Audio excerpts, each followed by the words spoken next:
Radio city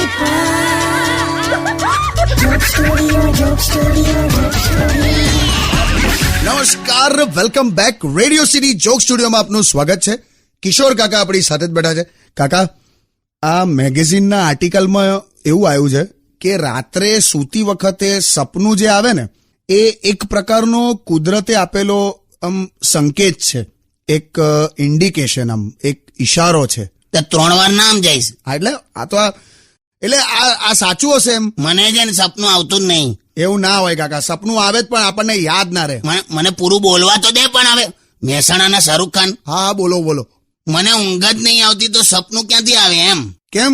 તારી કાકી છે ને ઊંઘમાં છે ને ગમે ત્યારે મારી છાતી પર આમ હાથ મૂકી દે છે.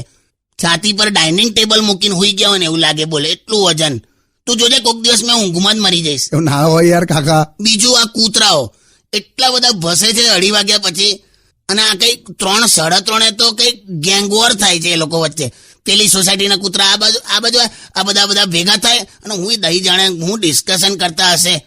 અને 5 વાગે પેલો દૂધ વાળવા આવી જાય.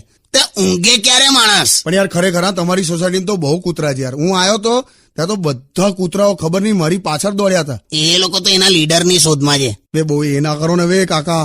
એટલે પણ તમને ખરેખર સપનું ક્યારે આવ્યું જ નથી? હા, એટલે એક આવ્યું હતું, એટલે પણ હાવ લેવા દેવા વગરનું આવ્યું હતું.